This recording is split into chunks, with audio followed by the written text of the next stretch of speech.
Bonjour et bienvenue dans ce tutoriel sur l'utilisation de Web Mechanic Automation, première solution européenne de Mautic as a Service. Je suis Johan, responsable support chez Web Mechanic et je vais vous parler aujourd'hui des formulaires. Les formulaires sont très importants en inbound marketing puisqu'ils permettent de récolter de précieuses données de vos clients ou de vos prospects, mais également de recueillir le consentement des personnes afin de leur envoyer des emails. Bien entendu, pour qu'un contact soumette votre formulaire, il faut l'attirer. Cela dépendra donc de votre stratégie.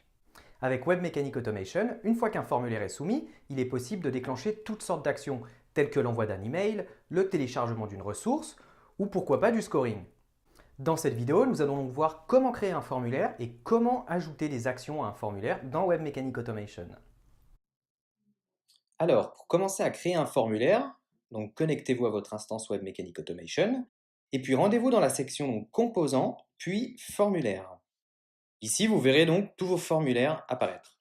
Donc pour créer un nouveau formulaire, vous cliquez sur Nouveau. Ici, vous allez devoir choisir entre un formulaire de campagne et un formulaire autonome. Alors la différence entre les deux, c'est qu'un formulaire de campagne, vous pourrez directement commencer un scénario de campagne depuis un formulaire de campagne. Alors qu'un formulaire autonome, vous ne pourrez pas commencer une campagne depuis ce formulaire directement. Par contre, vous aurez différentes actions directement disponibles à l'intérieur du formulaire, alors que dans un formulaire de campagne, vous aurez ces actions disponibles dans la campagne. Donc là, on va prendre un formulaire autonome. Voilà, donc une fois que vous aurez choisi le type de formulaire à créer, vous arrivez sur cette fenêtre. Donc, dans le champ nom, vous allez donner un nom au formulaire que je vais appeler test. Dans ce champ soumission réussie, vous allez pouvoir définir si, à la suite d'une soumission, le contact reste dans le formulaire, ou alors est redirigé vers une page, par exemple une page de remerciement, ou alors s'il faut afficher un message, par exemple « Merci d'avoir soumis le formulaire ».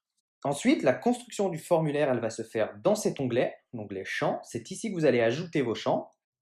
Donc vous avez plein de champs différents.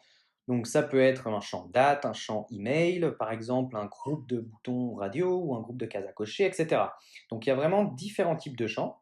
Alors il faut savoir que quand vous créez un formulaire, il faut toujours ajouter le champ email, parce que c'est avec celui-là qui est un identifiant unique qui va permettre donc au contact d'être créé ou d'être fusionné si le contact existe déjà. Donc par exemple, là je vais créer un champ email.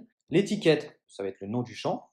Voilà, que je vais appeler email. Alors après, vous pouvez choisir de l'afficher ou non, ça c'est comme vous voulez. Également d'enregistrer le résultat.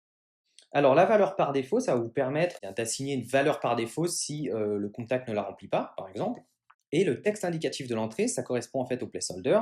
Ça va permettre d'ajouter un texte directement à l'intérieur du champ. Par exemple, si vous avez choisi de ne pas afficher les étiquettes, pour savoir ce qu'il faut remplir dans ce champ, vous pourrez par exemple indiquer email.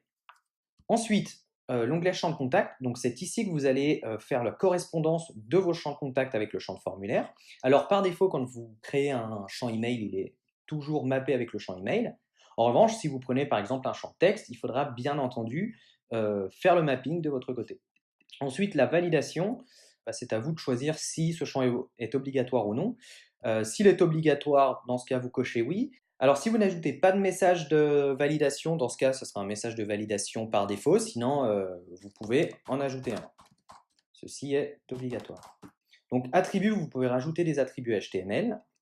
Et dans l'onglet comportement, ici, vous allez pouvoir choisir, par exemple, d'afficher le champ si la valeur elle existe. Donc, par exemple, si vous mettez non et qu'un contact est identifié sur une page où le formulaire est présent et que sa valeur est connue dans Automation, dans ce cas-là, le champ ne s'affichera pas. Vous pouvez également choisir d'afficher le champ après X soumission, c'est-à-dire que si ce contact a déjà soumis 2 fois ce formulaire, par exemple, bien au bout de la 3e fois, vous pourrez choisir d'afficher ce champ. Et le remplissage automatique des valeurs, ça rejoint ce que je disais tout à l'heure, si le contact est identifié et qu'il a une valeur qui est déjà connue dans la base Automation, dans ce cas-là, le fait de l'activer, ça va pré-remplir le formulaire, donc avec les valeurs connues. Voilà, donc une fois que vous avez créé votre premier champ, vous cliquez sur Ajouter, voilà, et ensuite vous allez pouvoir ajouter de nouveaux champs. Donc par exemple, on va prendre un champ texte qu'on va appeler prénom, et du coup, l'objectif, ça va être de le mapper avec le champ prénom. Ensuite, on va prendre un champ groupe de boutons radio. Donc là, vous allez avoir plusieurs possibilités. Je vais l'appeler champ radio juste pour l'exemple. Celui-là doit être un champ radio. Donc dans l'onglet propriétés, une fois que j'ai fait le mapping, je vais avoir deux possibilités. Soit je coche oui sur cette option. Ça permet du coup de ne pas réécrire à nouveau les valeurs, puisque ça va prendre celles qui existent déjà dans le champ de contact personnalisé. En revanche, si vous voulez personnaliser cette liste, vous pouvez tout à fait ajouter une valeur. Par exemple, valeur 1, etc. Valeur 2. En revanche, ici, ça va être l'étiquette, donc c'est ce qu'on va voir dans le formulaire, et la valeur, ça va être ce qui est envoyé. Donc si vous avez mappé un champ de contact ici avec ce champ, et que vous personnalisez l'étiquette, il faut bien penser à ajouter les mêmes valeurs qui seront envoyées, sinon la correspondance ne pourra pas fonctionner correctement. Une fois que vous avez créé tous vos champs, vous avez la possibilité d'ajouter des actions directement à la soumission du formulaire, donc par un contact. Alors, la liste des actions ici, elle va dépendre du coup au choix que vous aurez fait si vous avez pris un formulaire autonome ou alors un formulaire de campagne. Si vous avez pris un formulaire autonome, vous aurez toute une liste d'actions assez complète ici, alors que si vous avez choisi un formulaire de campagne, dans ce cas, les 3/4 de ces actions seront disponibles directement dans la campagne, donc vous ne les retrouverez pas ici. Par exemple, vous pouvez tout à fait dire, une fois qu'un contact a soumis un formulaire, que vous voulez l'envoyer dans un segment. Donc, vous choisissez l'action qui s'appelle modifier les segments de contact. Vous pourrez ajouter un contact à un segment ou tout à fait le retirer d'un segment.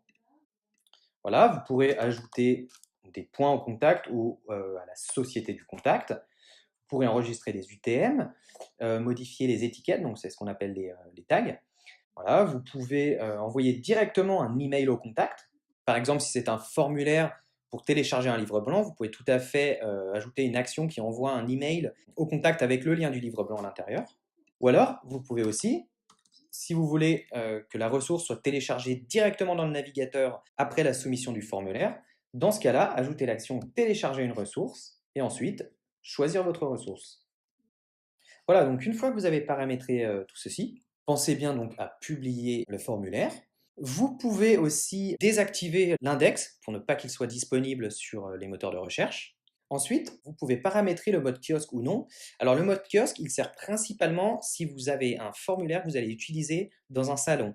Par exemple, vous avez votre stand et vous avez mis en place une tablette pour que les personnes viennent rentrer leurs coordonnées. Dans ce cas-là, le mode kiosque sera très important parce que ça nous permet de ne pas enregistrer le cookie. Ce qui veut dire que si plusieurs personnes soumettent le formulaire du même endroit, si le mode kiosque est activé, dans ce cas-là, tous les contacts seront bien créés et non fusionnés. Ensuite, vous pouvez restituer le style du formulaire, donc le style CSS, en fonction du thème que vous aurez choisi. Donc, dans tous les cas, si vous insérez votre formulaire sur une page de votre site web, cette option n'a pas forcément d'intérêt puisque dans tous les cas, ça prendra le style CSS de votre site internet. Donc, une fois que la création de votre formulaire est terminée, vous pouvez cliquer sur enregistrer et fermer. Voilà, donc là, vous pourrez retrouver les soumissions en temps réel, donc avec le nombre de soumissions par jour ou par mois en fonction de la plage de date que vous aurez choisie. Également, ici, ça va vous permettre de pouvoir insérer votre formulaire sur une landing page ou sur une page de votre site internet. Alors, il y a deux options, la copie automatique et la copie manuelle. Alors, la copie automatique, vous allez simplement copier un code JavaScript que vous allez déposer dans votre page de votre site et le formulaire sera directement affiché. L'avantage de la copie automatique, c'est que si vous faites une modification après avoir déposé ce script-là dans une page de votre site, la modification sera directement appliquée sur votre site. Donc, vous n'avez pas besoin d'aller recopier le code à nouveau. Ensuite, au niveau de la copie manuelle, là, vous allez avoir plus de choses à copier parce que vous allez avoir le code du formulaire et vous aurez accès également à tout le style du formulaire. Donc l'avantage, c'est que là, par contre, vous pourrez directement styliser votre formulaire avec le CSS. En revanche, la différence de la copie manuelle, c'est qu'une fois que vous aurez déposé ce code dans la page de votre site, si vous faites une modification après l'avoir déposé, vous serez obligé de recopier ce code et le mettre à jour dans votre site. Voilà pour la création des formulaires. Merci d'avoir suivi cette vidéo tuto. N'hésitez pas à vous abonner à notre chaîne YouTube pour retrouver toutes nos vidéos et être notifié lorsque nous avons de nouvelles vidéos à vous proposer. Merci.